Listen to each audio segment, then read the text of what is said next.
All right, mic check, mic check. Sorry, people. Let's get into the shot. Here, let me mute that. Let me pull this up. Here we go.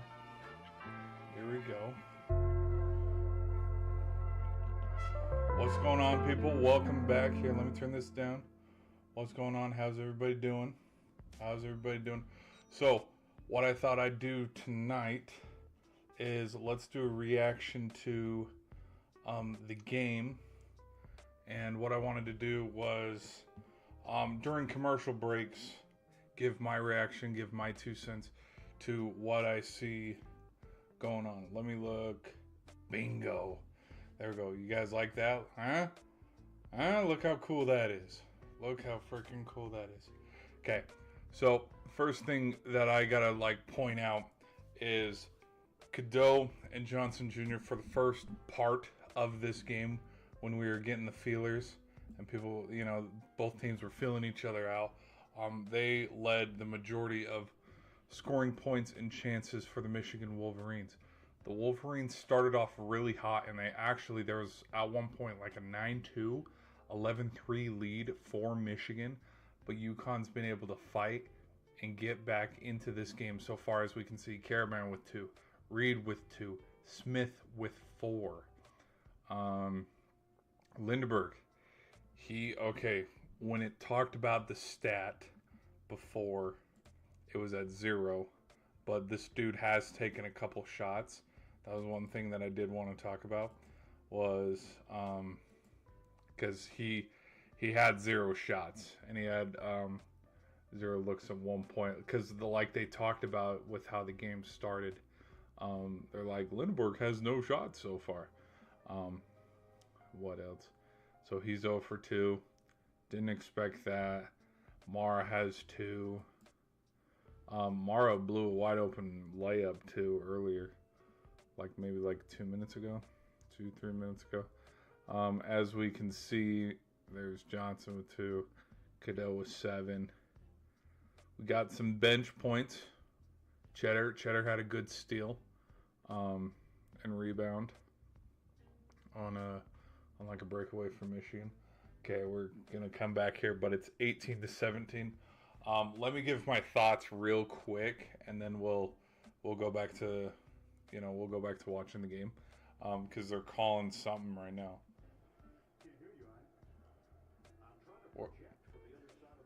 What are they talking about? They're talking about, I can't hear you.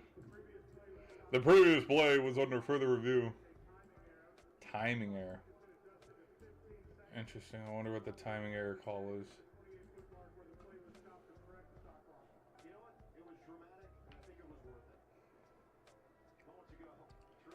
17, 18.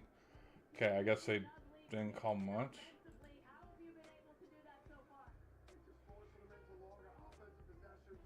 Whoa, his voice is raspy. He's already been yelling a lot during this game. Okay, let me pull up some stuff here. Okay. All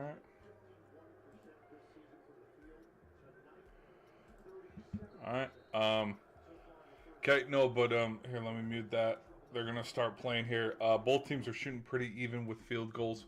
Both have made 7 baskets. The thing that I wanted to talk about briefly is there is history with Uconn. Ooh, we got a tie-up jump ball. One thing that I will admit, I was a little wrong on my jersey predictions. I would have loved to see Michigan in the yellows. I don't know why they've just run away from it. I love Michigan yellows. But the other thing that I wanted to talk about too was with this game in particular, when I was at work, kind of like a feeling that I had is, could this be like a Game 7 with the Thunder and the Pistons? No, not Pistons, Pacers. The reason why I'm saying this is because I think you talk about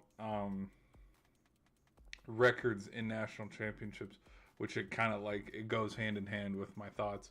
I'm still picking UConn to win this, even though truthfully I don't have a dog in the fight. There's parts of me where I'd be happy for either team to win, but there's parts of me where you've heard a lot of chatter online where, Michigan seems like the heavy favorites and they're just going to blow out the Huskies. And right now, as it's sitting at 18 apiece, and we got a free throw here that splits at 19-18, UConn is showing exactly why they deserve to be here. They went through the gauntlet that was the East. And also, the other thing too, to put in history standpoint, UConn has won a national championship as the 2 seed. And with the 6-0, two things that I thought about is, if Yaxel Lindbergh gets, what a great block by Mara. There are a few handful of things that I was thinking about for this game. Number one, everybody from Michigan needs to stay healthy, but Mara also needs to perform and have a phenomenal game like he did the other game, where he just carried and put Michigan on his back there against Arizona, because I don't see at any point in this game Michigan being up by 30 on Uconn. Like, I think this will be a low scoring. I mean, look, we're under 7 minutes to go, and it's 19-19. But one thing with the comparison to the Pacers and the Thunder, the reason why I felt this way was, what if, because it's his ankle, what if he Axel re-injures his ankle and he has to sit out this game? And so that's kind of like that feeling that I had on, like, let's just watch, hopefully he doesn't re-injure anything, because that would definitely affect and taint this national championship. But, like, if there was an injury, that's why I could be like, that's why Michigan lost, because he got injured again. Or he didn't get injured, but he played, but he, like Arizona, like Illinois, they had a cold night shooting, and they were not that good. The other thing too, yeah, you have other players that stepped up big in last week's game, just like Mara Cadeau not playing well. McKinn, not playing well. So those were some things that I was thinking about, because I think all the players need to have, play their best tonight for them to win. The other reason why I think UConn could also win too. So you got the looming injury on if something's re-aggravated, but the fact that UConn is 6-0 in national championships, and when UConn has won it, you look at the last two. Mullins for 3, it's good, makes it 23-21. You look at the last handful of national championships that UConn has been. UConn has just outpowered and outmuscled Purdue. That was the last one. Against San Diego, it was theirs to lose. Like, they should not have lost that game. If they lost that game, that's ridiculous. But you go back to 2014, you can compare with, when they won it as the 2 seed back in like 2004 or something. But I would say where you have a super stacked team full of dudes who are probably going to go play in the NBA, stacked roster, loaded, where they seem like the heavy favorites.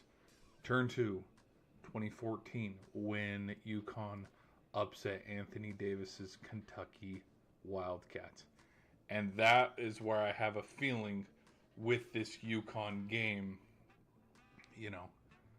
Reed's got to have a big game. Mullins got to have a big game. Caravan's got to have a big game. You could get some help off the bench, maybe, for UConn, because UConn's probably going to play a 7-man rotation tonight, let's be honest. And so I just, that, when I look and see that Michigan is a number 1 seed, 2 less losses because they both have over 30 wins, seeing like how Michigan blew out Arkansas, Alabama, Texas Tech, St. Louis, and then Arizona in the Final Four. I'm not. There's no parts of me that are like, okay, yeah, they're gonna blow this one, because it's like, no. We have seen the times that we have slept on UConn, and it hasn't gone well. So that's my only thoughts and reactions. I didn't get to do kind of like a preview because I was too busy eating. I wanted to do that before tip off and stuff. Just kind of give my thoughts, my reactions to before the game even started. But let me show you all a little something, guys, and then we will. Hold on. Let me show y'all. Where is? Yeah, 23.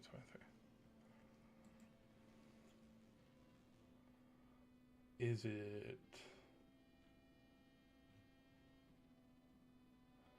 Nah.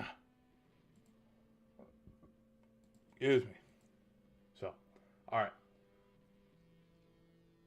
We will see you guys in 2 seconds.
All right, welcome back, guys. Here's what happened. We had a little bit of a whoa. Hello, my bad, guys. Sorry. We had a little bit of a run there. Hold on. Let me see. Is it working? Sometimes it works. But we had a little bit of a run there by the Michigan Wolverines. And then look at this. Just like that. Look who's back on top. Oh, wrong one. There we go. Actually, in fact, over here, let me fix this. La da da. Let me fix that. There we go. How does that look? See? Doesn't that look good? See, I went all out this time, guys. I went all out. I don't know about y'all. I don't know if you guys like it. But anyways,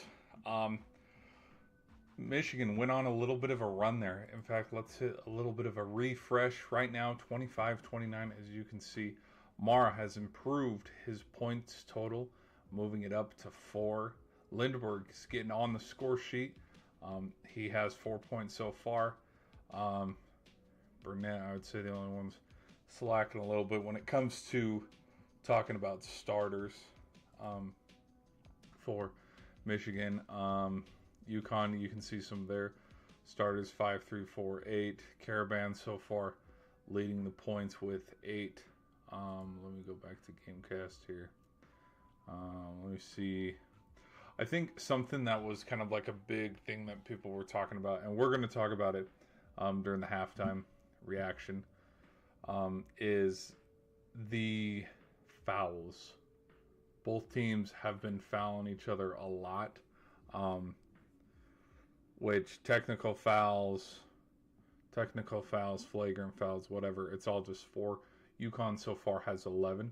A couple of their guys are in foul trouble, which I think is a big thing. And oh, looky here. Oh, I don't know if you guys can see it. Scroll up a little bit. 0 for 8 on the 3-point for Michigan. You better believe we're going to be talking about that a little bit.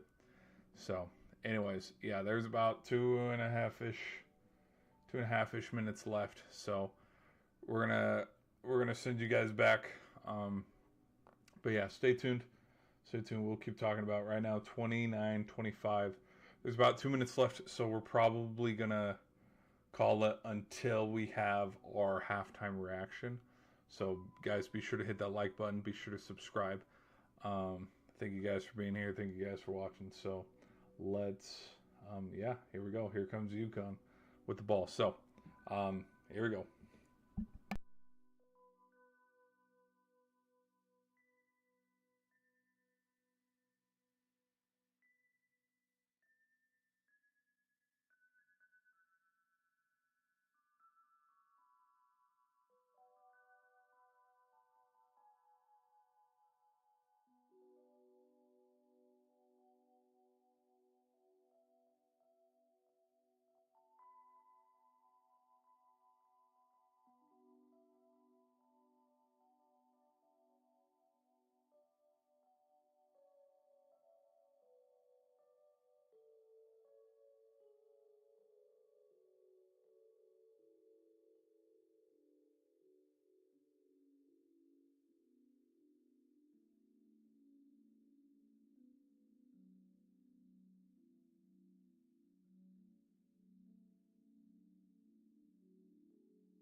All right, guys. What's going on?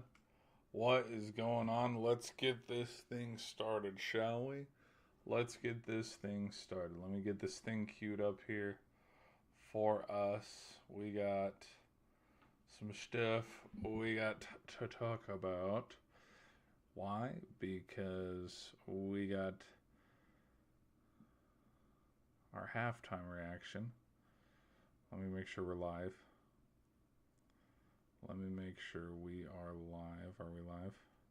Hello? Mic check. Mic check. Sounds like we're live. Sounds like we're live. I might be wrong. Here, let me go. Hello? We live? Hello? We live? Here, let me hit this in 3, 2. Here we go. 1. Whoop. Boom. I think we're live, guys. Are we live? Hello? Whoop, whoop, whoop, whoop, whoop, whoop, whoop, whoop, whoop, whoop, whoop, whoop. I think we're live. All right. What's going on, people? Let's get into it, shall we? We got to talk about the first half and our initial reactions and thoughts to what I saw out of today. I'm super impressed with the fact that Uconn's been able to hold on as long as they have, considering nobody gave them a shot. Nobody gave them a chance in this one. I feel like that was kind of the talking points coming into it. But something that I noticed in just kind of this first half alone, missed threes. Michigan's been struggling with the three ball. They haven't been able to make anything. It's kind of been tough sledding for them in that regard. But I think they'll get it going. And the interview just happened with Lindbergh, and Lindbergh talked with Tracy because she was like, "How you feeling? What's going on? What's been bugging you?" And he talked about like how he feels weak. And I think, you know, anybody who can muscle and play through an injury, I'm going to give them a lot of credit. Like, I'm never going to talk smack about a player that plays through injury, because I think, you know, you got to be tough as nails to play through an injury. So I will give him huge credit on that. But again, kind of like how I was talking a little bit, kind of in my kind of pre-game reaction, if I just think with how Michigan played in yesterday's game, where at one point, if you saw the score and you looked at the scoreboard, they're up by 30. Like that game was close. Maybe around kind of like the middle third of the, you know, first half. But like, we know how that game started. At one point it was 12-3. Michigan started, they hit 10 points first. It was 10-1. There was a 30-point lead in the second half, and when Arizona started scoring, it was too little too late. And Arizona did creep back into the game after Lindbergh went out, but I think with just how big the lead was, and you had other players like Mara stepping up, McKinney stepping up, that is what helped Michigan. Like, the lead seemed so unsurmountable and large that is what kept them at a safe distance with Arizona. But, you know, Uconn's a whole different team. Uconn is a whole different team. So I think Michigan wants to stay in this. Lindbergh's got to start showing up. Something that's been a big thing that I think we got to talk about too. Look at the three ball, and this one, I'm not gonna overreact to it too much. And the reason why I'm not gonna overreact to it is because of how the Duke Uconn game went in the region final. But the other thing too, if Michigan wants to win this one, they got to start making threes. Cadeau made some threes in yesterday's Final Four game. Lindbergh, when he came back, he made back-to-back threes real quick. He made easy work of that. The other thing too, and I'm kind of, you know, there was a huge dunk there at the very end of the first half. I'm starting to feel, because with how the scoring started for Michigan in the first half, it was between Johnson Jr. and Cadeau. They had the team's first 11 and 12-ish points. And then in the, you know, towards the end of the first half, the one who kind of soared, like, let's go to the full box score. We'll see. Let's go look at Gale here, because Gale had a lot of points. Well, not a lot of points, but, you know, look at that. 4 points off the bench. Benches are pretty even. Look at how both benches have 5 points. Nothing too crazy. Nothing too, hey, look at that, you know. What's the score? 33-29. My bad. Sorry. 33-29. That's what the score is. 33-29. Yeah, if you guys are tuning in, it's 33-29. Sorry, I got it cropped a little bit. I got to show you guys a little bit of the cool graphic I made a little bit too. That's another reason why I didn't have a pregame show, is I had to make that little graphic up at the top. But yeah, guys, in the polls, let me know who you guys have winning out of Uconn and Michigan. I'm kind of polling. I'm pulling for a good game. Let's be real, but I'd be happy to see either team win. Like, there's parts of me where, fun fact, I'm 0 for 2 on my predictions in national championships. When I pick against Michigan in big games, because I think when Michigan played TCU, I picked Michigan, obviously, and then when Michigan played Washington, stupid enough, I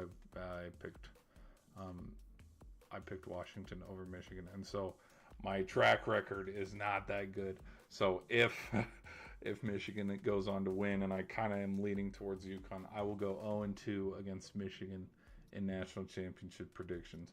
But right now it's 33-29 though.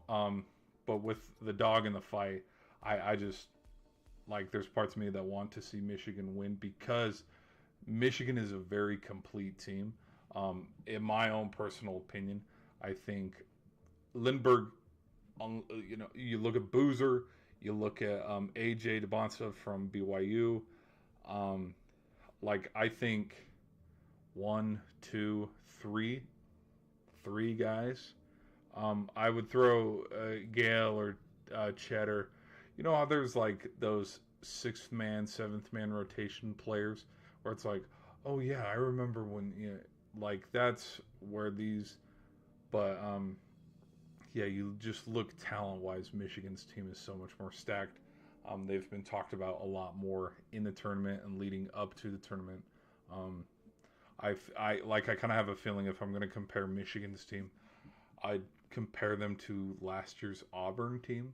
Not like based on like talent and record and all that, but just kind of like the talk of the town, because it was Florida, Duke, and Auburn. Nobody was talking about Houston, and then Houston upset Duke with Duke's meltdown. But anyways, I lost my train of thought. I thought I had a thought there going, but you look at the NBA starters potentially that Michigan has versus Uconn, where truth is,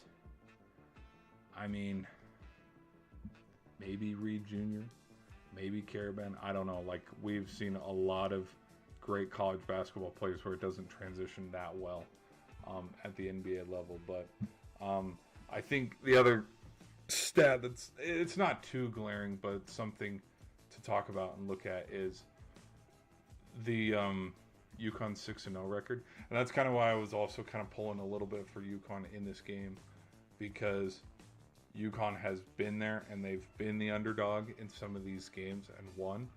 Turn back to 2014 when you saw how stacked NBA loaded roster, Kentucky had, and UConn did not care. They won it all. So I don't know. We will see though. Probably about 5 more minutes before the second half starts. But let's see if there's any other stats to talk about. Yes, let's go into the 3-ball. I think if Michigan wants to sustain the lead that they have, they need to start making some threes, because their 3-point percentage is, I'm not saying that UConn's is much better. I think what has kept UConn in this game is their 3-ball, because seeing how this equates, let's go to points in the paint. Oh yeah, look at how much Michigan's just bullied UConn on the glass. Again, bully ball. You go check my Arizona stream. I talked about it a little bit where Michigan just bullied the hell out of Arizona, and they were playing bully ball and the physicality. I don't think Arizona was ready for it. They just weren't. But yeah, you know, 15. You got 15 points here from the 5 threes. You take 15, 29. That's 14. 14 to 22, like that. Well, 14-30.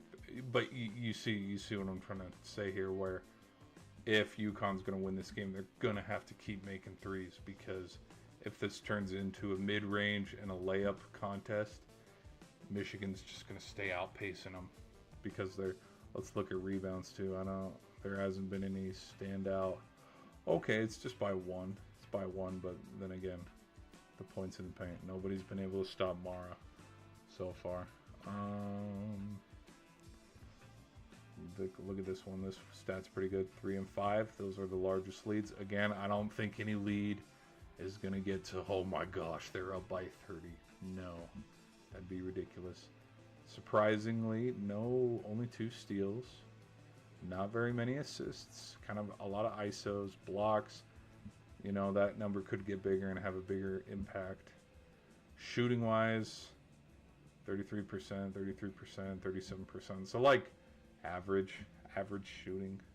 You know, nothing too, whoa, look at that. You know, just kind of a good, all around, well-rounded basketball game going on right now.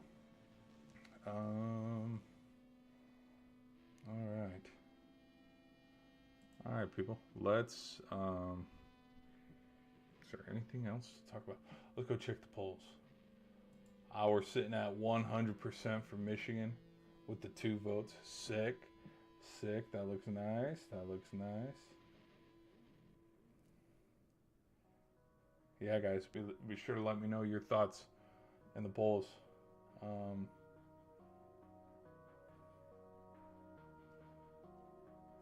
we go.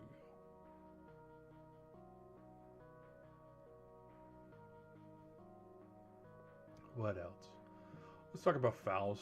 That could be another big thing. I don't know how much foul trouble does it do.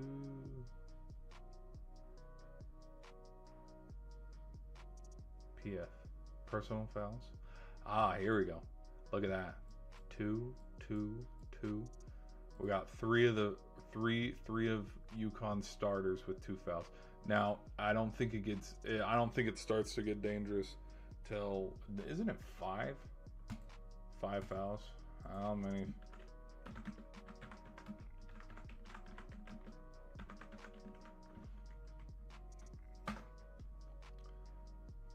Fifth, yeah. Player is disqualified or fouls out upon committing their 5th personal. So 2 is not bad.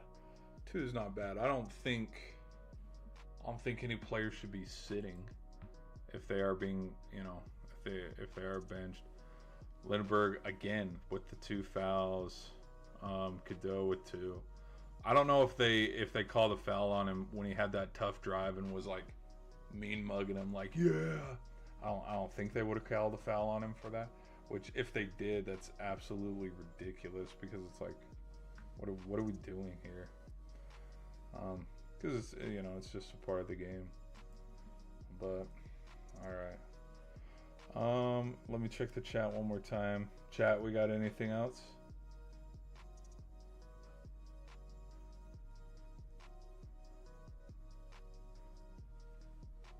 I don't think we do. So, all right, guys, we are gonna go back. I think that'll be it. We are going to wrap up the halftime report. Be sure to stay tuned. We'll do a post-game reaction. We will definitely do a shorts for the post-game reaction. But yeah.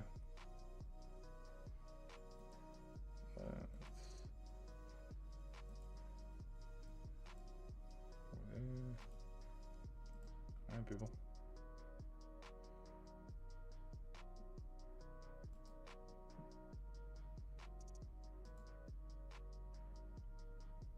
Yeah, I got no other thoughts. I don't know other thoughts at halftime other than let's buckle in here, man. I think we have a potential classic on our hands. Like I really do. I think both these teams are very good, and both teams have earned a spot being here. And that's all I gotta say. So, we're gonna let the game roll out. I think. Well, I will say this too. If Uconn wants to stay in this game, which obviously, this kind of goes without saying, they need to come out hot to start this second half. And if they get the lead, I think we're back in it. But anyways, guys, be sure to hit that like button and subscribe. We'll see you at the next commercial break.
Okay,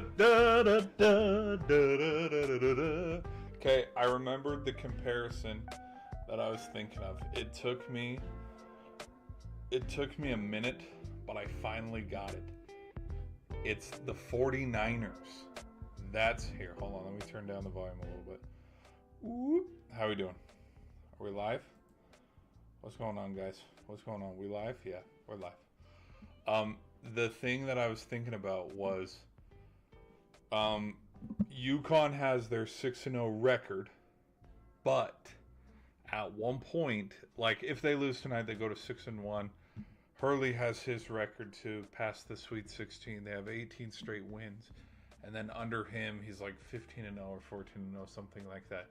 But the stat that I was thinking of, because there were 2 or 3 things that were kind of like the vibe I was getting going into this. One was Game 7 of the Thunder Pacers, because there you have your star player that has a lingering injury. Halliburton came into Game 7 injured, like we knew this. Talk about Yaxel. Okay, so there's the comparisons there. The other thing that I was thinking about was the Uconn-Kentucky Final Four game, where Uconn was the underdog. And so there was that kind of comparison. And then the other that I was thinking of was the 49ers and their Super Bowls. I don't know why I couldn't think about it earlier. But yeah, if you follow football and understand football, one stat and one comparison that the 49ers had in their historic franchise, because they are a historic franchise, even though their recent Super Bowls might not indicate that, is at one point in time, the 49ers sat at 5-0 in Super Bowls all time. But the last 3 Super Bowls that they have been to, they have lost. And so that record hasn't been tainted, but it went from 5-0 to 5-3. That includes Kaepernick against the Ravens in 47. Garoppolo against the 49ers in 54. And then Purdy against the Chiefs. Garoppolo against the Chiefs. Sorry, my bad. And then Purdy against the Chiefs in 54 and then 58. So anyways, this recent halftime break that we saw, Uconn did come out hot a little bit. They started good, but then hey, look at this stat. It's still looming a little. 0 for 9. Michigan can't get it done with the 3. Gale had a huge block on Caravan. Caravan's kind of being the guy that's carrying Uconn right now, keeping him in it. But unfortunately, what is starting to happen, and we've watched this in the Tennessee did not. Whoops. No, did Tennessee play Michigan? It was Arizona who played. My bad. It was Arizona who played Bama. But in all the games, yep, there it is. There's the graph. Largest lead tonight, 33-41. Oh, Uconn just got called with a traveling. Yep. Traveling or a foul or something like that. If 5 turnovers in the last 8 possessions, that's big. That's real big. We'll be talking about that one for a while. Oh, great steal by Millens. Oh, good layup. Good layup. Keep this thing 35-41. But that was one thing to talk about, was the lead for Michigan is their biggest that they've had all game. Be sure to hit that like button and subscribe, guys. I'll see you on the other break.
Wow, that was a big one.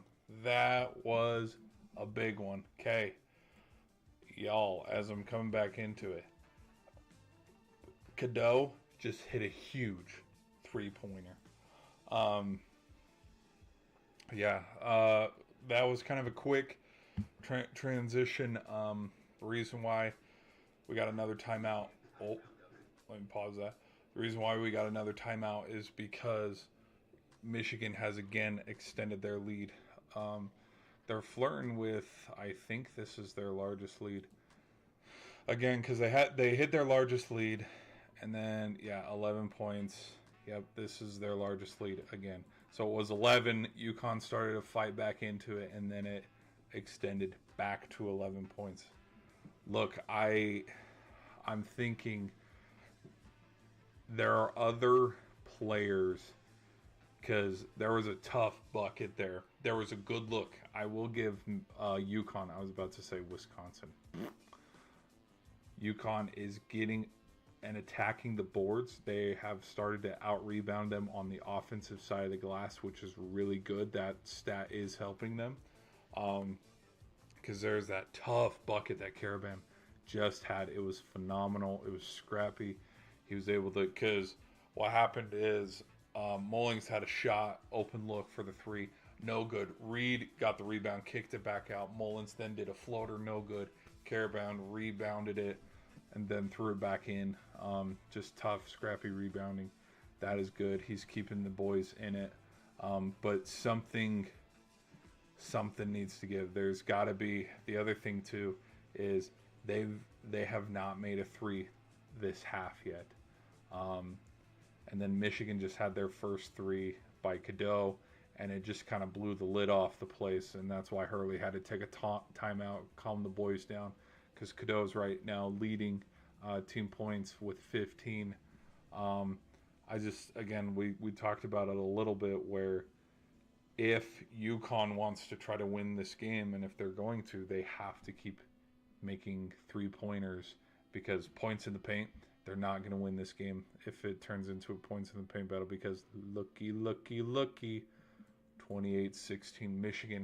Michigan's starting to bully. And when Lindbergh was at the foul line, and I wanted to talk about it a little bit, but I lost track because we came at a commercial break and the game started, but I wanted to step away so we could watch.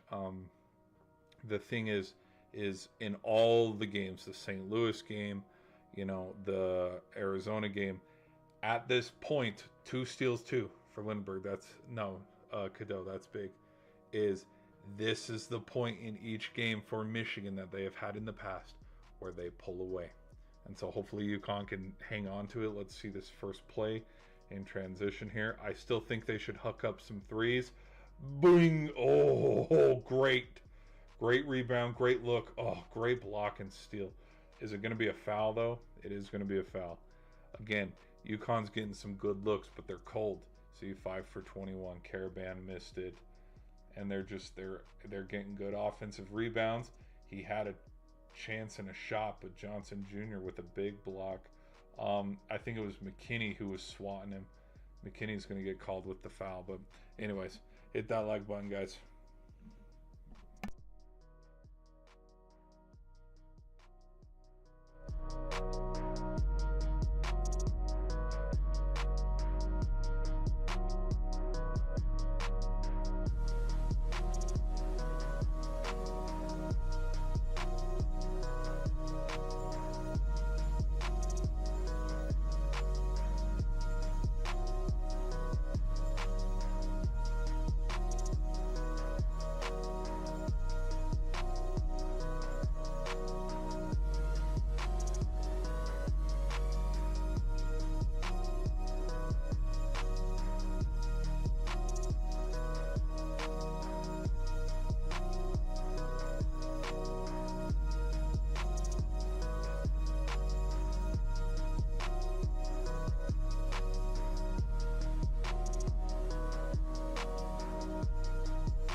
Well, okay, let me mute this. Hold on. Let's get into it. Hello everybody. Welcome back. Welcome back. Are we live? We're live?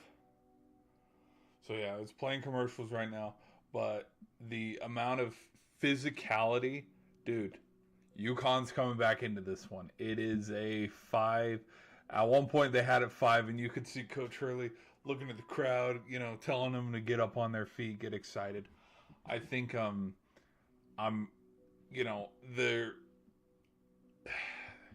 This game is where it's starting to get good. Uconn is showing the resilience that a lot of other teams have not up until this point when they have played Michigan, because you, like I said in last commercial break, Michigan at this point when they have played other teams, this is where they pull away. This is where they get to that 90 points. Dude, I knew before this game started, I wouldn't have been surprised if Michigan, nobody's reaching 70 points. I'm going to be honest. First team to 70 probably wins. First team to 70 probably wins. Like, there's no way. I can't see, unless it turns into a real rout, But just Michigan has gone cold in their shooting. They've missed 7 of their last 8 shots. Mara's dunk was like the only exception. But then Caravan, you could see from the leadership standpoint, he took it coast to coast, raising his totals to 12 points. There was a tie-up that got scrappy and led into the cheerleaders and stuff, and the ref got involved too. Like, the Uconn is fighting, and they're getting back in this game. And you could see too also with one of the Michigan possessions, Cadeau came flying in. He didn't get a foul call. He's on the ground. You got Reed falling over trying to get a rebound, because right now he's the biggest rebounder for Uconn, which he probably has been all tournament. I just haven't paid attention to it. But Michigan's still struggling from the 3. They're 1 for 14. Uconn in this second half has struggled from the 3 because all 5 of them were made in the first half. They've cut it back to 5, and now it's to 7. Like, this is where the game is getting good, ladies and gents. So yeah, there's about 7 minutes left to go in the game, but this game, yeah, it's going good. Let's see if Uconn can continue to capitalize on Michigan's scoring drought. I wouldn't be surprised if this goes. I'm getting a vibe this could go to overtime. I didn't think about this before the game, but the vibe that I am getting right now is that this could go to overtime. The other thing too, let's look at full box score. Yeah, there you go. There's the graphic. Missed 8 of the last. There's another turnover. Turnovers are a big thing too in this. Mullins with 5. Yeah, these guys are probably done for the game. It's probably going to be these 2 off the bench for Uconn, and then that'll be it. Because I think foul trouble ball. Oh, yeah, I forgot to talk about fouls. But anyways, guys, leave a like. Let's see you guys at the next commercial break.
I would not want to be the ref sitting in front of Coach Hurley because, wow, he is going into timeout in that timeout break. Hold on, sorry, let me restart my music, peeps.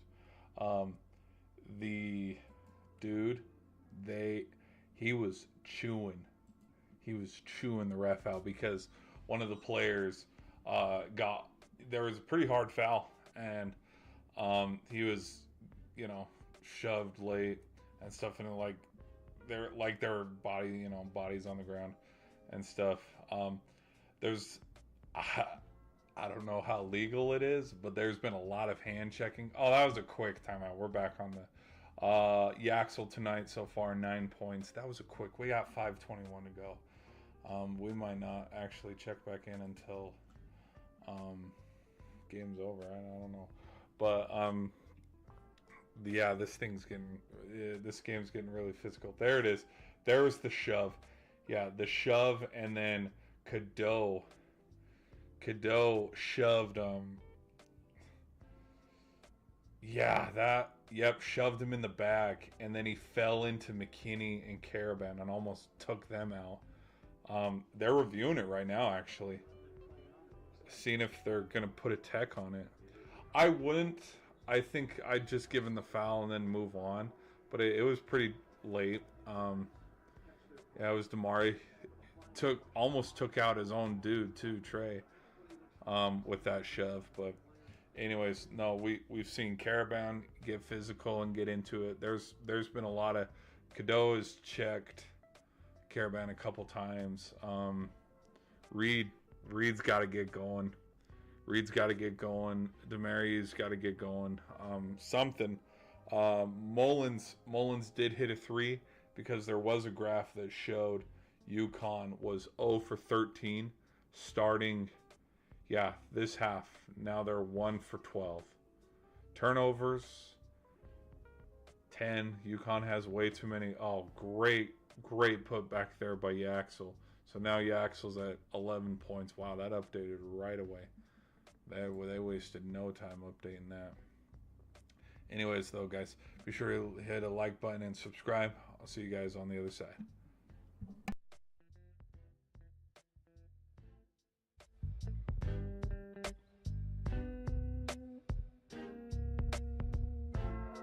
Boom, baby. Big 3 by Mullins, 51-58.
Major onions!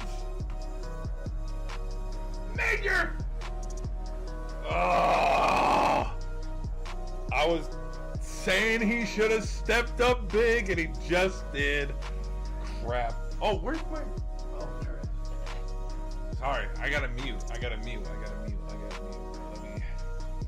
Okay, that...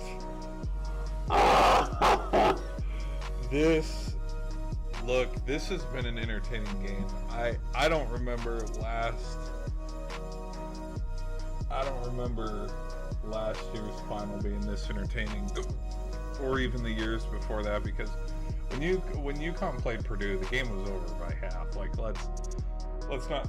Oh, are we back already? I didn't even get to talk. All I was saying is that Caravan hit a big three, and then Reed got a huge steal, and it didn't transition into points because the layup was missed, and then Michigan took it down, and then McKinney hit the second three, the second three of the game. Yeah, again, 2 for 15, 65, 56. It's just, this game is gorgeous.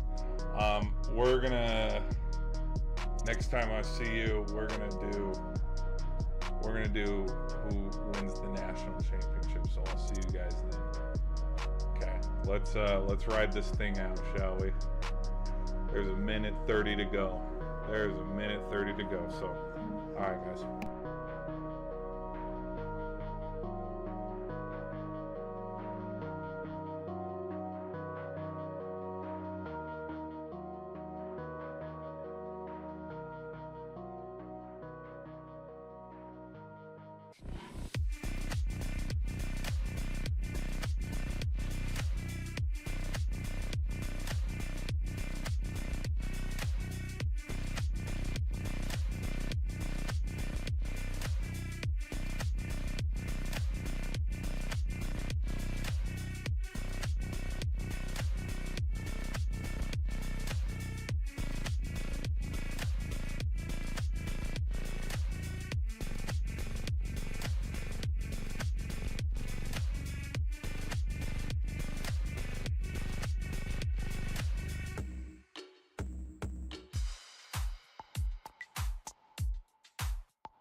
All right, people, let's get into it. Welcome back. Welcome back. I think we are live. We're good to go. I wanted to just finish up watching the trophy presentation.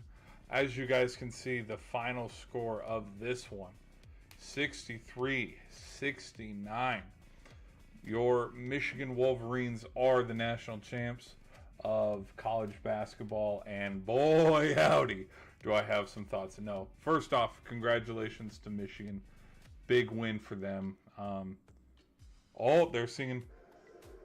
Oh, they were singing "Hail to the Victor." Okay, no, I think, honestly speaking, from a total complete standpoint of like team and production, like with how well teams are, it just like I don't even know how to explain it.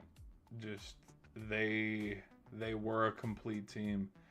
And the kind of the difference between them and Uconn, I will say, is that I'm not saying Uconn got there on a whim and a dream, but there was just a lot of, again, NFL, not NFL, NBA talent versus Uconn, where probably these two guys right here are the most,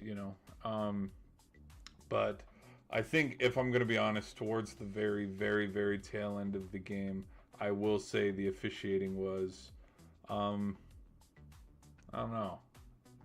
Not saying that it was spotty, not saying that it was good, not saying it was bad.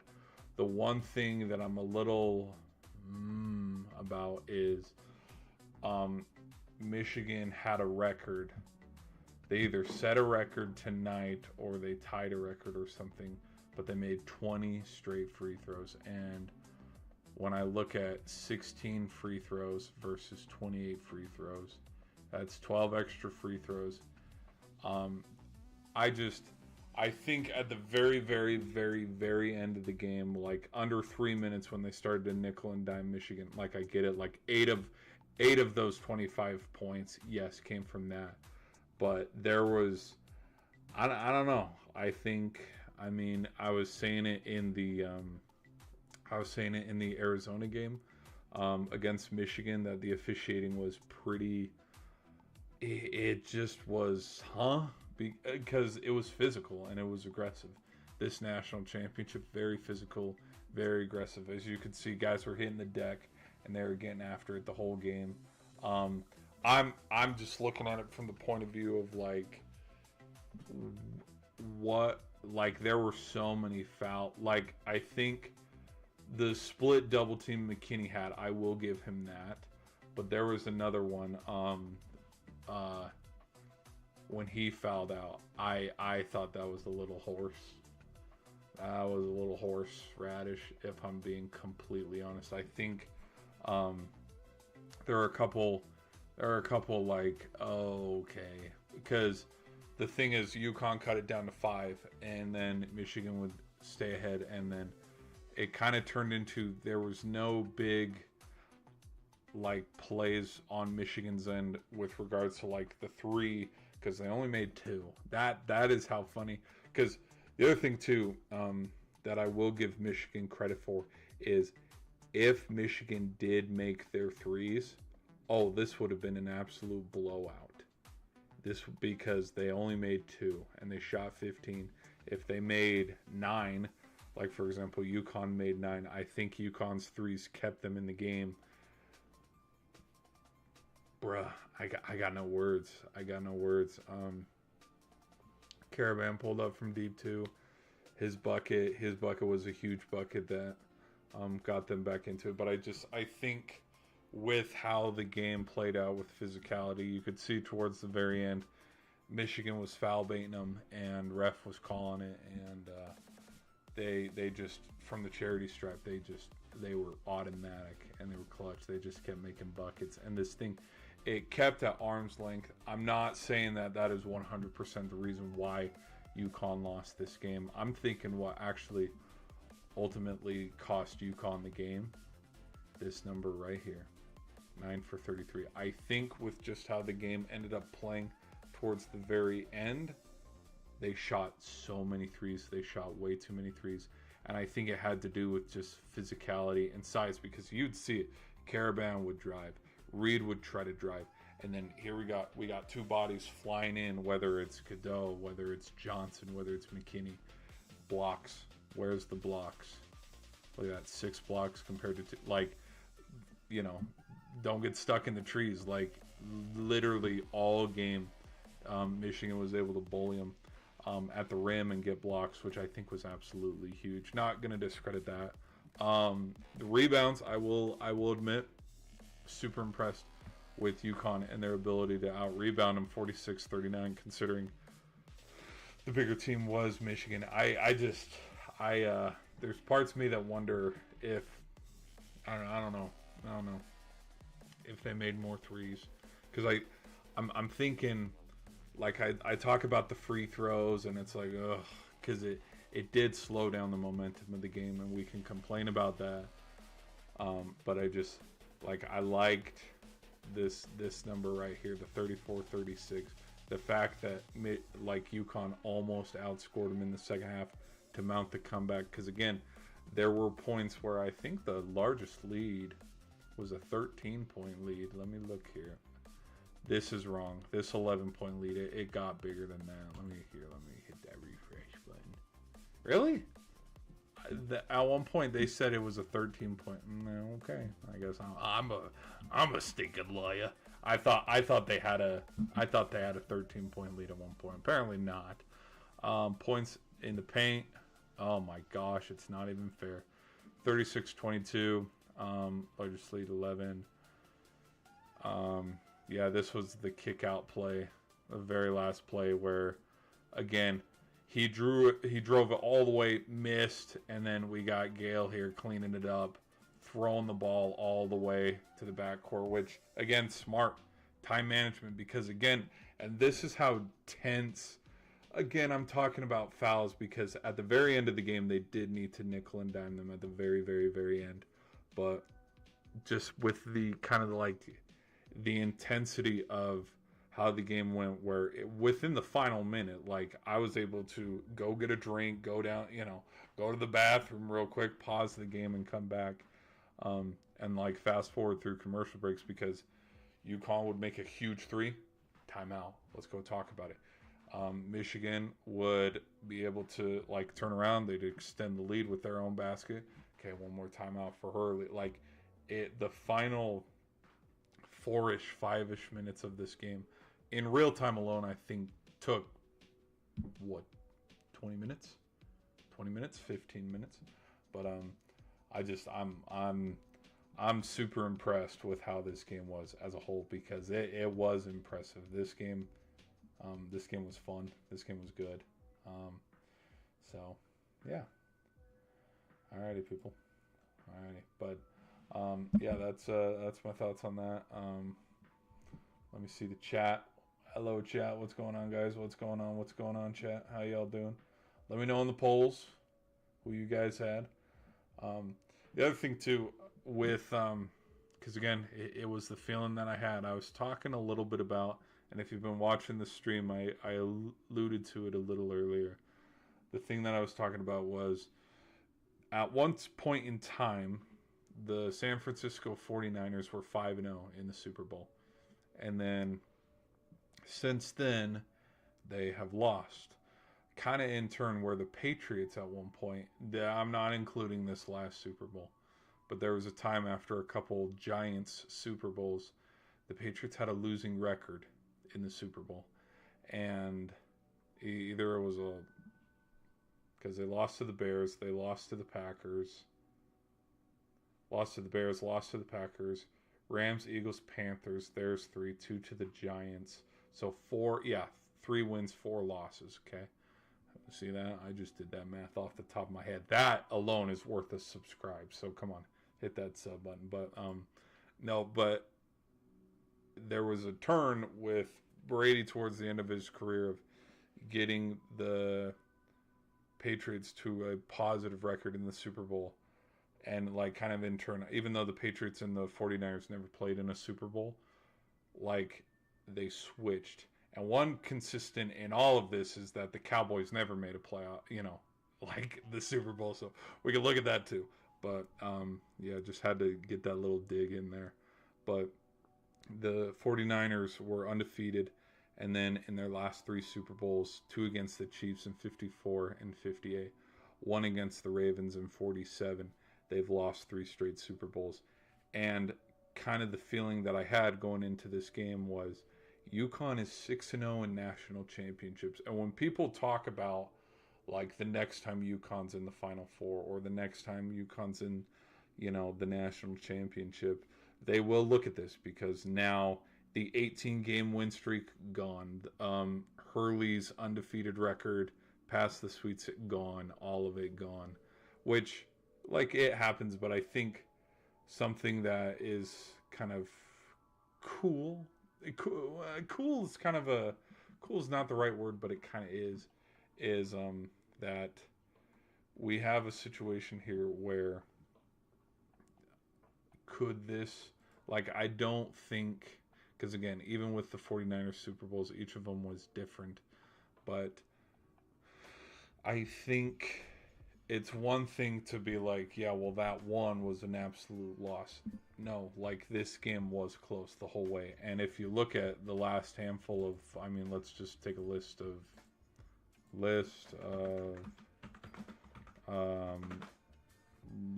March Madness national championship, yay, little fireworks, Michigan. Here comes the little M. Do, do, do, do. That's actually funny. Championship history. Yeah, we'll go off of this one. Hopefully everything's muted. Or does no, this is going to have pop-ups. Let's go to Wiki. Okay, perfect. So we go all the way back. Again, I would looking at it 46-33. I'm going to guess that this game was not close. If I'm gonna make a guess and a prediction, I'd say this game was not close. I could be wrong. What else? But then we have let's scroll down. Okay. Baylor against Gonzaga. This game was not close. This game, unfortunately, was a blowout. You look at this Kansas versus North Carolina game, 72-69. This was a comeback by Kansas. I don't know how much North Carolina was up by, which, in fact, I think we can go look. Let's go look. Let's go look. Kansas. Actually, yeah, let's go Kansas versus UNC 2022. Maybe this will give us the... Because I don't know... Yeah, because at this point, UNC was up 40-25 at the start. Because again, 40-25 at halftime. And then they started to creep back into... Because I believe this is, historically speaking, the greatest... Like, I'm saying greatest as in, like, measurement of... Like, not this is the greatest comeback. But... Yeah, I don't think any other teams come back from 15's not much, but in the national championship, yeah. Where it is 46-41 under 15. And then UNC still has the lead, and then Kansas gets the lead. Kansas ties it around 10 minutes left in the second half. So, I would argue and say, so yeah, this one was close. But again, 76-59. This game was over by both of these games. 76-75. That's funny. Off by 1 point. Let's go to let me show you. Let me show you what I'm talking about. Uconn versus San Diego State.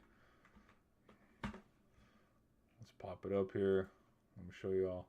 And then while we're at it, Stephen A. Smith. My name is Stephen A.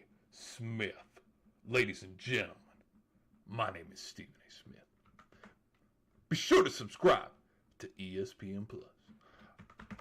All right, UConn versus Purdue, 2024. let's get into this one. Okay, so 30 to 36. That's not that bad, but again, I love looking at this little graph of like, oh. So we have our 36-30, and then 39-32, 41-42, 43, 45, 47, 49, and they pull away 51, 48, 39. Now it's 14-point lead under 10 minutes. Now it's a 14-point lead under 10 minutes. Now it's a 17-point lead under 9 minutes, and they just pull away in the second half, or the second half is not competitive. And to the point too, when Uconn hit 60, when did Uconn hit 60 points? Like it's as if, yeah, with 6-ish minutes to go, Purdue would have had to produce at least half the points they did all game with 6 minutes. Like it just, I think with the bigs that Uconn had at the time was just too much for Edey, because Edey had 37 points. Okay, like it was everybody else around him that, I mean, bruh, 4 points, 0 points. Oh man, looking back on this is kind of fun. But like it was the give and go, and like we knew it was going to be like that. And then again, 36-24 at half. Are you kidding me? Nobody thought they would win. And like, let's look at the largest lead. Hold on, actually, I want to look at that too. Team stats, and we'll go largest lead. Largest lead 17. Okay, then largest lead 18. So again, these are large leads where it's like, yeah, they're probably not coming back. And if they do, be a hell of a story. Be a hell of a freaking story to tell, but they wouldn't. So, all right. So let me close out of those two. But other than that, like I think legitly, that's not even a word. I think this is probably one of the best national championships that we've seen in recent memory. And then like we can even scroll up. 2019, it was Virginia's. Villanova, same thing. The explosion off the bench, DiVincenzo, when he made his name. I mean, look at that. 79-62, they pulled away. This game was close actually till the very end. I'm like these two. We were actually kind of spoiled in back-to-back years with 16 and 17, because both of these games were very good. Now, North Carolina did pull away at the very end against Gonzaga, but Coach Few's guys, they were ready, and this game was entertaining, to say the least. And then, I mean, this, again, with talking about, like, underdog mentality of, oh, this team is overpowered and whatnot, I was kind of leaning back on this 14-1 where you think about all the guys that was on that Kentucky squad, and Uconn didn't care. They still won. I don't remember this one as much, which I wish I did, because I was a huge Michigan fan. I love how there's a little A here where it's like, this one doesn't count. And it's like, yes, it does. Was the game played? Oh, it was? Then it counts. Duke and Butler. Connecticut and Butler too. These back-to-back Brad Stephen Butler games, they were good. I don't remember these. I don't remember these. But again, we look how far back we've already gone to talk about like good competitive national championships. We have to go back 4 years, and then before that, another 4 years for 3 straight years of good. This game was good, but it wasn't competitive because Villanova blew them out. But that jump from 22 here with Kansas all the way to 17, dude, that's five freaking years, dude. So I mean, I think kind of like Super Bowls. The I think it ebbs and flows because not every national championship's good. I mean, look at the TCU Georgia one. Nobody did that. That game was not. That game was not good. I mean, it was if you're a Georgia fan because it's like hell yeah, we're just beating them up. But yeah. All right. Okay, let's get back to it. Let's get back to it though. So yeah, no, like not over here trying to sound like I'm dogging on Michigan because again, I think they played very well tonight. And again, they're national champs. Doe with his 19, quiet 19. I think because that's the other thing too. When it showed him winning the most outstanding player, I was a little shocked. But then I remember, well, yeah, he did tonight have a better game than Lindbergh. Which I will say, if Lindbergh had a big game, because there's two things like with regards to Uconn. If Lindbergh had a big game and they made their threes, oh man, this could have been a blowout, and maybe they would have scored 90 points. Which I jokingly during the halftime reaction talked about how there's no way this team is reaching. There's no way they're reaching. How many points? 70. Because at the time the score was hovering around. Because I was still talking at the start of the second half, so it was around like 39ish, 40ish, and I was like, "There's no way any of these teams are hitting 70 points. Like first one to 70 wins," because again, points were not a luxury. They were, you could not buy a basket in that first half. But, all right, people. We're going to end the stream, though. So, all right, people on the shorts end, we are going to do a hard out. Catch you guys in the next one.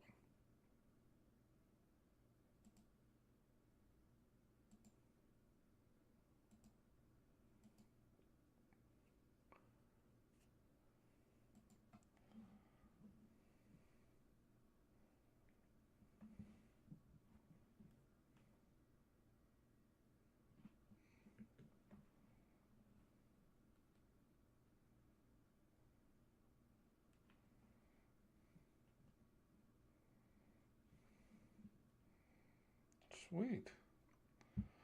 That did pretty good.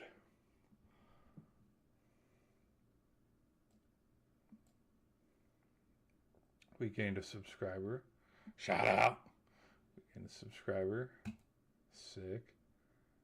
Yeah, sick. All right, are we still? Oh, whoops! I didn't bring him back. Whoops, my bad. I didn't bring the stream back. My bad.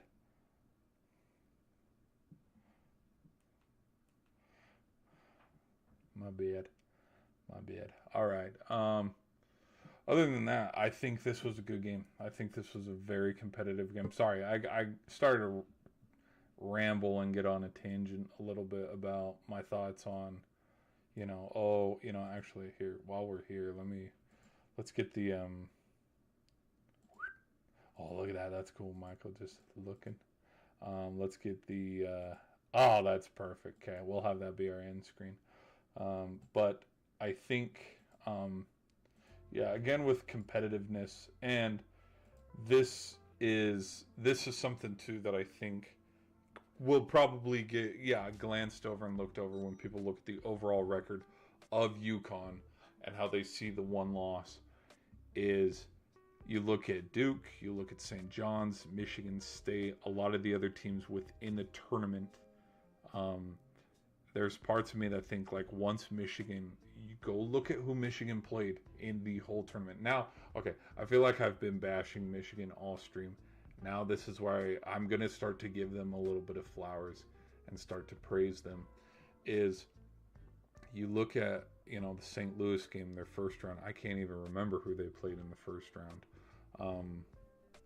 And then in the, the division, division title, division championship, Elite Eight, whatever you want to call it, there are moments in the game where, okay, Michigan is up by double digits, and this is when they crank up the heat, and you find yourself going, as you're looking through the stats, and you're like, how the hell did we let them score 90 points? Because, again, they went 100, 95, 95, 95, 97, 92, something like that.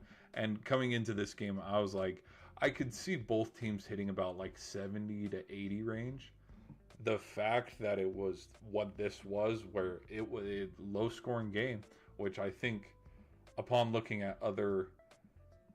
Because again, you have to look at the first round of games. You got to look at it with a curve, because it's like, you got to look at it with a curve, because none of them, like, it doesn't make sense. I don't know how to explain it. Like, it just, yeah, okay, wow, Florida, let's talk about Florida, for example, because Florida blew out Long Island by 60 points.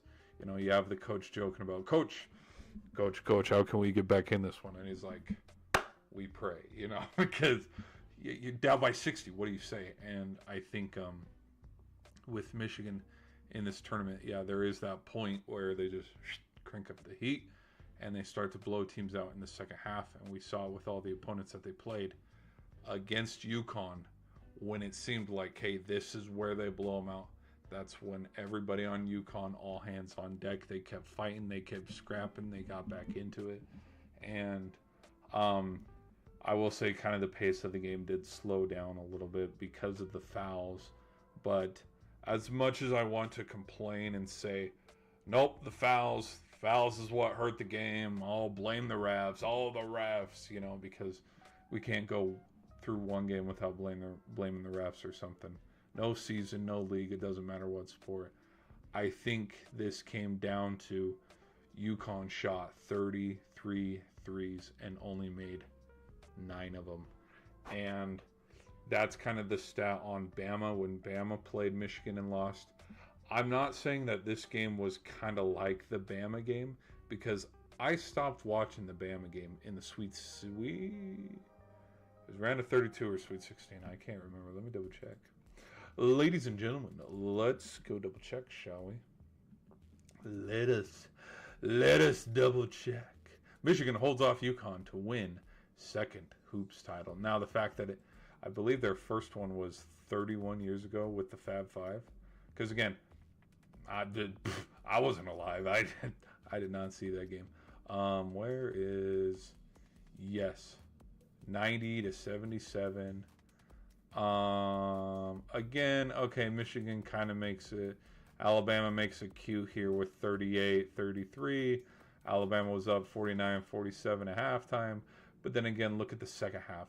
Outscored 28-43. And they just blow them out in the second half. And then you go and look at the three balls. 40.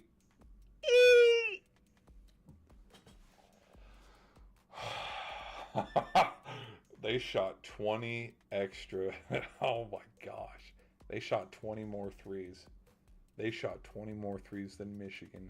And again, I think it just that is the product of blowouts, is when because you shoot a three, you miss it. They go shoot a three, they make a three, or they go make a two. Okay, they still get points, and then you shoot another three and miss, and they made another layup. Your two misses, and then your player getting in their psyche of going cold because they shot 0 for 2. That has turned into 4 points the other way. And dude, would you outshoot by 23? What is this? What am I looking at? NBA highlights. What the hell are NBA highlights doing here? This ain't, college ball. Anyways, I love how it's like Yaxel starts, and it's like, dude, this is not a step back three. That was clearly Paulo Banchero. Come on, ESPN, get it right. But field goal percent. Well, and when Michigan shoots 50%, that's a pretty big deal. But I'm glad I brought this stat up in this game in particular, because again, you look at the box score. Caravan had a big game, and when UConn was starting to, like, when the win was slipping away, he would pull the team back in it because Mullins made 1 3, but then no more. Caravan made a deep 3 that cut it to 5. Like, it was Michigan just being way too much because that's what Michigan is. Which, again, you got to give them credit. And then you look at this Tennessee game too. Again, that what is that? 30 points? 30 like, this game was not even close. Not close. And so I think from a glance it should have been writing on the wall, at least for me in my predictions, where it's like, hell yeah, Michigan. I was very, you know what? That's what we'll do to wrap up this stream. I'm going to go through every single pick, and I'm going to show you, and I'm going to tell you who I predicted and kind of why. So I picked Ohio State because of their star player who's going to go play in the NBA. Okay, and then Duke. I had Duke, Ohio State. So, yep. I think I had South Florida in this one, but I had UConn, Michigan State, and then I had UConn. And then out of Duke and St. John's, I had St. John's. I had a rematch of the Elite Eight, but out of this, I had UConn moving on. And you can go look at previous streams. I've been hitting UConn, Michigan for probably the last month-ish because Andy Katz has made, like, if the playoffs start today, and every single bracket, it's like, okay, who's beating Michigan? And then Duke and UConn would meet up in one, and I think at one point Arizona and Michigan State were going to meet up in another, and then you have Florida in one, but then I had Houston, anyways. But then down here, again, full transparency, I had Vandy and Florida getting revenge from the SEC title game. And then I had Florida and Houston here because at 1.2, when I looked at the 2023 bracket, UConn crept up on everybody, at least me personally. And from what I was seeing Illinois start to creep up on people. And I was like, oh, shoot, is this something where... Yeah, well, and the other thing too, going into the 6-0 record for UConn, and I'm not saying after this loss it's just wiped clean and it's a clean slate, but in 24 it was different, just all things considered, because I mean they beat Bama, and then they beat Purdue, which again both competitive games. Dude, did they play Shut up. Are we going to get a full circle moment? Dude, did they play FAU? Did Dusty May... Hold on. UConn versus... Or did they play Miami? I think they played Miami. Yeah, okay. Nope, they played Miami. Okay. I was about to have a full circle moment there and go, oh my hell, how did I... I almost... Because I was like, yeah, Miami played San Diego. It was San Diego State that won on the buzzer beater against... Okay. Because it took me probably till about halfway through this season to realize, like, oh, that's why you look so familiar. You coached FAU. Which, again, with how this Final Four was this year, when you look at Arizona and...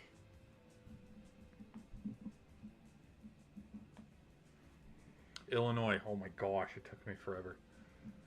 I would compare this March Madness kind of to this 2023 year and 2024 as well, where Miami has not been back. Hot take, I don't think Illinois gets back to the Final Four.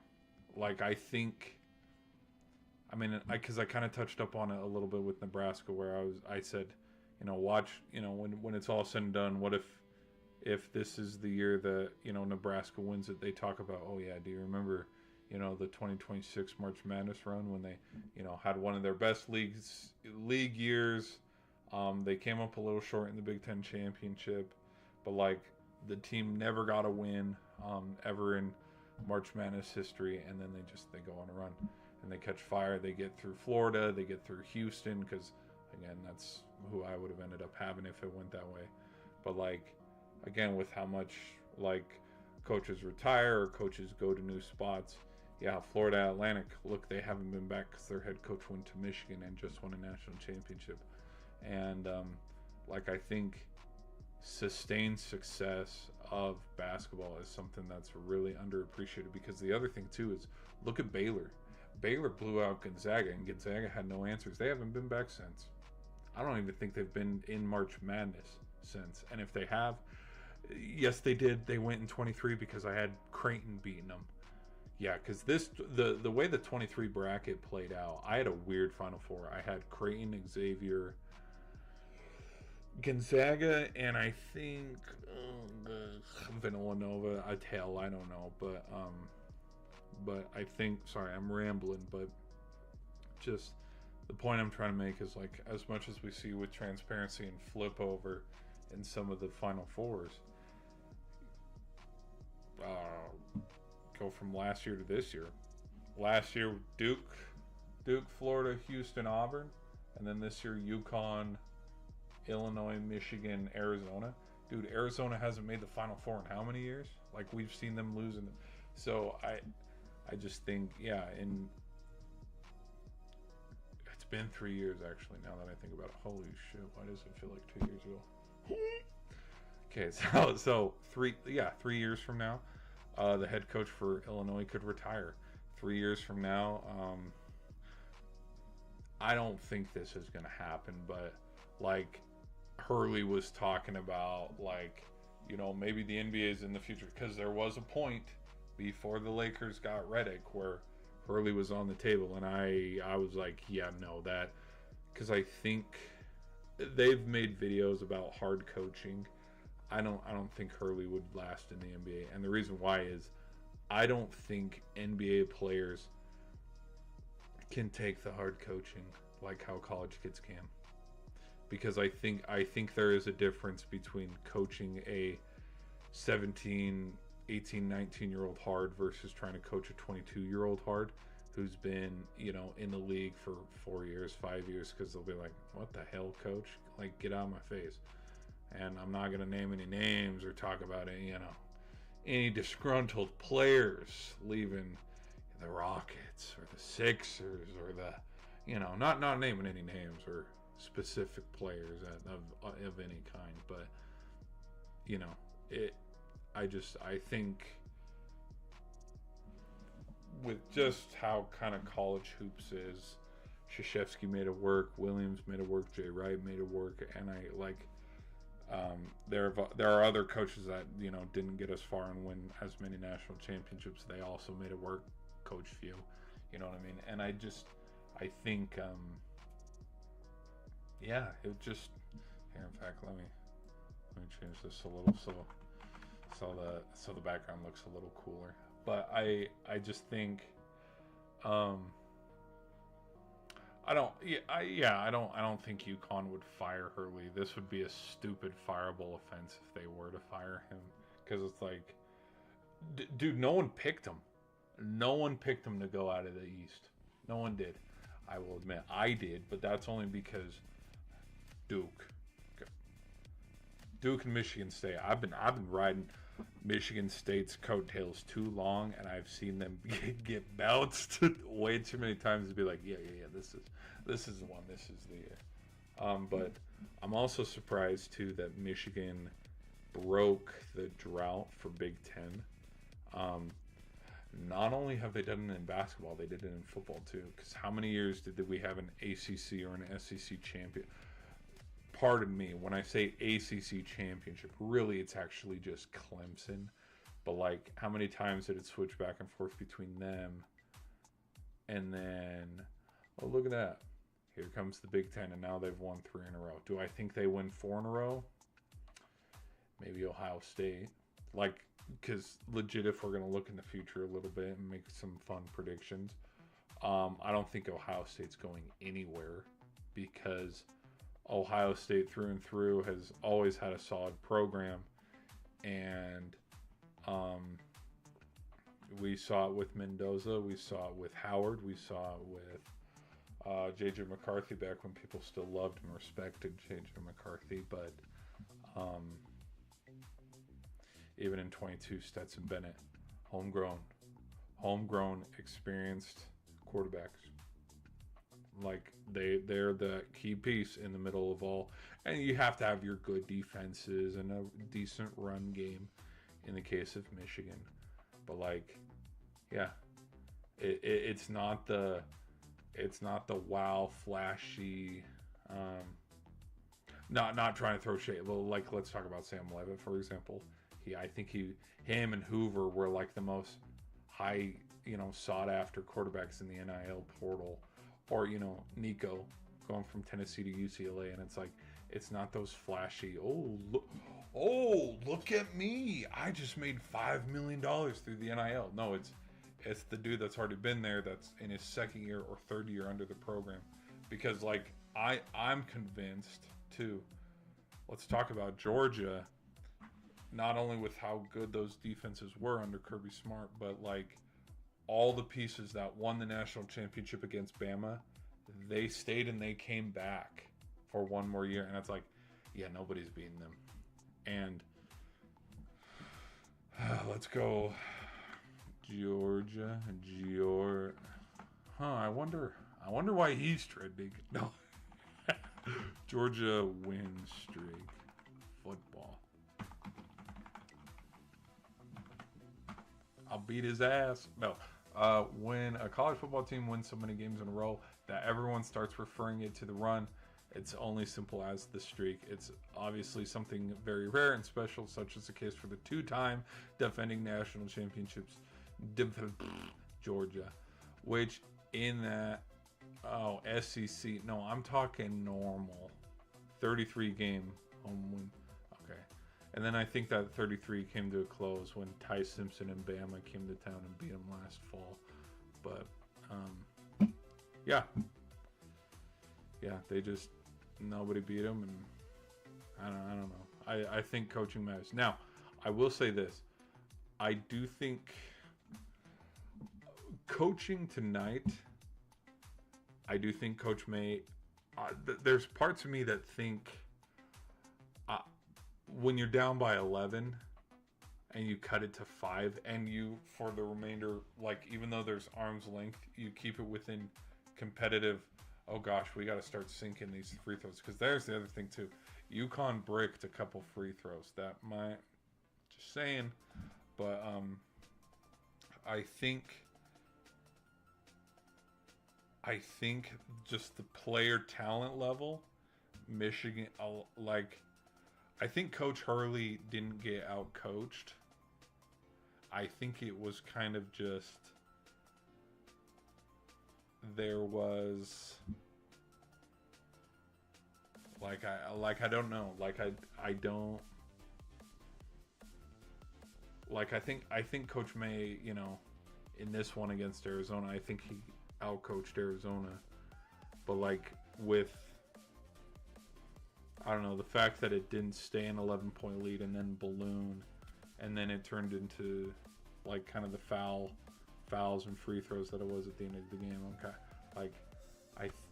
I think it was a tightly coached game, but I'm trying to think of an edge where Coach May out-coached Hurley.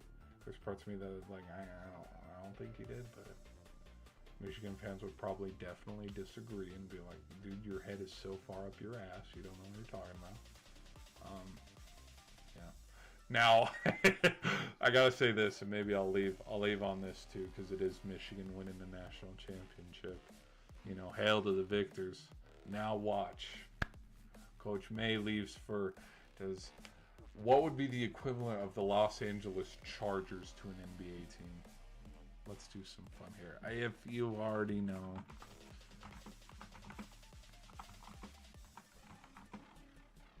Equivalent to, what is the NBA to the Chargers? Los Angeles Clippers. That's actually that's kind of funny. I know, like LA Clippers, LA Chargers. Okay, but it makes sense. You got like some of your stuff. Yeah, no, I'll take the Clippers. I know it's kind of tongue in cheek because they're both in LA, but that actually does make sense because it's often, yeah, little brothers to the Rams, but then how they can't win the big one. They can't win in the playoffs. Kind of like how every year, this is our year. This is our year. Justin Herbert's gonna win a Super Bowl, and then it never works out. I think, no, that's a great comparison. The joke where I'm leaning and going is, Coach May hightails it out of Ann Arbor, heads to Los Angeles to go coach the Clippers, and then there's a perma ban, and there's a witch hunt on sign stealing and cheating for Michigan, and then Michigan gets banned next year from competing in March Madness, and then hey, that's the old Michigan man way, because believe me, I don't care. I think, yeah, yeah. If you get the joke and you get what I'm saying, you know what I'm talking about. Because, again, Louisville's in 2013, Michigan's in 2023. Like, there's just so many, unless there's like blatant, and I'm talking blatant, like the Patriots and the Giants, where like they caught him recording, and like sign stealing, random tangent, but when have we not ever done this? Sign stealing, I would say, is much different than sneaking into their practice facility and recording them, because the film is out there. And if they're not going to send you the film through like hard drives and stuff where you can watch the all 22 and study up on the film, just go turn on the channel and go look at your DVR recordings and go watch the damn game. You'll see, oh yeah, look at that, Jeremiah Smith got the ball every other play, or something like that. Like, if you watch enough film and watch the flow and the progressions of the game, like, no amount of sign stealing is ever going to teach you that. And two, the other thing, yes, there's formations and you can kind of steal formations or hand signals. Like, at the end of the day, the players still need to get out there and play. And I think it's funny that, because I've said it with the ear comm and stuff, because was it after he was hired at Iona or St. John's, everybody went back to 23 and they're like, why is the Louisville National Championship scratched? And it just, me, how I look at it is the game was played and the winner was chosen. You look at Michigan's game against Alabama, like they stopped Milroe at the goal line in overtime. You look at the national championship against Washington. They kept an arm's distance against Washington, but then there was that interception at the very end that almost got taken, pick six the other way. And then you look at Washington could not stop the run game. Edwards had 2 touchdowns, and I think Corum had 2 touchdowns. Like, I think because again, when people are bagging on McCarthy because he's not winning in your fantasy league for Minnesota, they talk about, this dude only threw 10 passes in the national championship. And it's like, yeah, he did. Why? Because they didn't need to throw the ball. Like, that is how much, again, sign stealing or no sign stealing or whatever, their offensive line was able to move bodies and move Washington out of the way, and nobody was able to stop their run game. And Michigan did it to Bama as well. No amount of sign stealing on knowing, well, this is where the shift's going for the D-line. Like, and you could dive into it and look at that, but it's like just the amount of aggression of lifting the cell phone, just moving them out of the way. Film doesn't teach that. Like, actually watching 5 guys go and just walling them out. Corum had 2 touchdowns I think he had 2 touchdowns in the Rose Bowl. Like, what? I'm sorry. Like, how can you sign steal? Hey, run, This is a run. Now, fake QB draws, flea flickers, play actions, yeah, but again, a run right up the middle, 3 yards in a cloud of dust. Yeah, no side steal is going to stop that. You know what I mean? So, anyways, enough of me ranting. This has turned into a football rant. But I thank you guys for watching and hanging out tonight. This was the national. Whoa! Is my hair out? Sorry. This is the national championship. Let me make sure we're good to go here. Plus, I'm freaking hungry, dude. I haven't eaten any food. I haven't eaten any food or anything, so I gotta go have dinner. So, anyways, I thank y'all for listening to me ramble this long. And thanks for all the subs.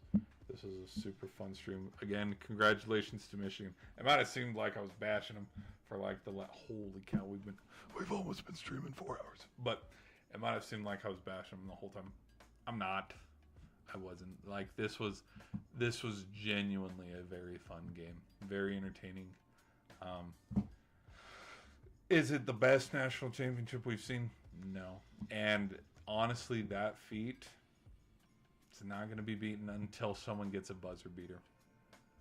Like that Villanova, North Carolina one. That's the other thing too about like national championships and people talking and continuing to talk about national championships is you have to like because again, nobody's talking about the 17 national championship or the 19 or like if we go that far back, maybe people might talk about 2020 because there never was one. But like even past 23 when Uconn went back to back, nobody talks about 22. Nobody. And even if you ask Kansas fans or just average basketball fans, like people think he's in hot water and he needs to go. Kansas lost their fastball, end quote. Yeah, it just like if the national championship is good enough where people continue to talk about it, now a decade later, that's when you know, okay, this one was good. This one was fun. So, but yeah, I mean the Butler one. People talk about Butler and Duke all the time because, it's the little guys. They were the little guys before the Loyola Chicago or St. Peter's. So, anyways, in closing thoughts, though, I will say, hail to the victors. And also, Cinderellas are not gone. And if you look at this Final Four, we see a 2, we see a 3, we see a 1, we see a 1. We hop over here. That looks pretty chalk to me. 1 and a 2, a 1 and a 3, a 1 and a 6. Notre Dame did go on a run. A 1 and a 3. As far as I'm concerned, I don't think Cinderellas exist in the women's league, but that's neither here nor there.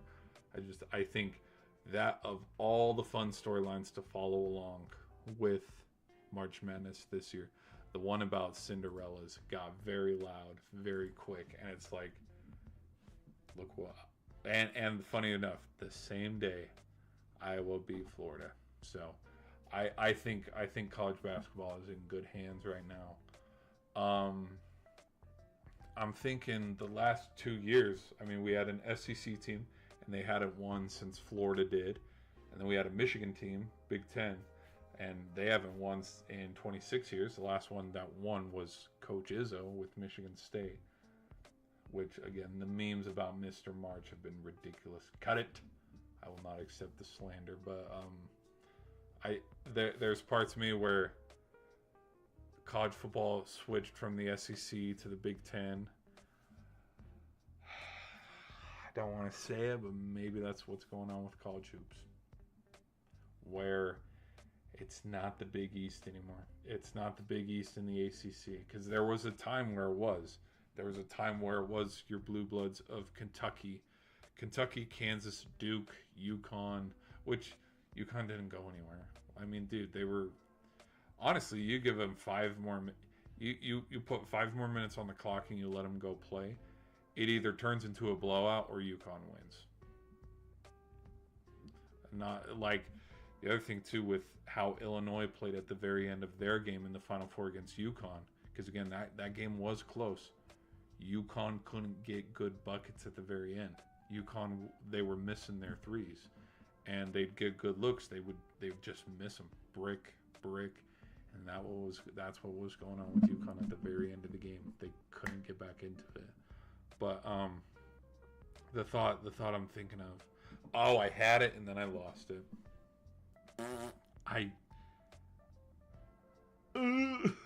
What was I trying to say? It was about. Oh well, it was about Blue Bloods, like UCLA. I would not mind seeing UCLA win a national championship. I would not mind because they have the most in history, and for a couple years there, coming from 2021, I was like, this team could do it. But there's parts of me where I want to see Coach Few win one with Gonzaga. I want to see Coach Izzo win one before he retires. I just like. There's parts of me where I feel like, we might be seeing a turn of the guard with Blue Bloods. We might. I don't know. Like, which I haven't even made a video on it yet, and I'm not going to be able to tonight. I would love to, but I'm not going to. Coach Malone from the Nuggets, he's going to UNC. That's putting UNC back on the map, and I'm here to say, that move alone, I would pencil in UNC getting to the Sweet 16 next year. I'd pencil that in right now. They get to the Sweet 16. Because again, Coach Malone's no slouch. I think now, Game 7 against the Thunder was a blowout for the Nuggets. Do I think he could have helped and maybe they could have gone past the Thunder? Probably not. But I was like, oh, what the hell? There's been a couple movements too with other coaches. Like Coach Waugh got fired from the Islanders. Bruce Cassidy got fired from Vegas. We know about Bonesy with Columbus. Like, it just, it's like Coach DeBoer. Coach DeBoer went. I said Budor, DeBoer. He went from the Stars to the Islanders, which I didn't think he'd be fired for long. No, but I'm thinking that we, considering how we've seen Florida and Michigan, we have seen Uconn. There's parts of me where it's like, we might not see UNC, Villanova, Kentucky, Kansas, Duke. Schneider's going to win one year. Like, he has to. Because that's the other thing, too, is Duke has been so freaking close. Duke will win one year. Or it will be like the Tom Brady factor with the Patriots, where it's like, you won because of me. Like, second Coach K left, Duke never won another. But I kind of feel like we might be entering maybe a new era of basketball where we have 1 year Arizona wins it, 1 year maybe Coach Calipari with Arkansas wins it 1 year, maybe 1 year Pitino wins it, or at least gets to the national championship. Coach Few wins it with Gonzaga.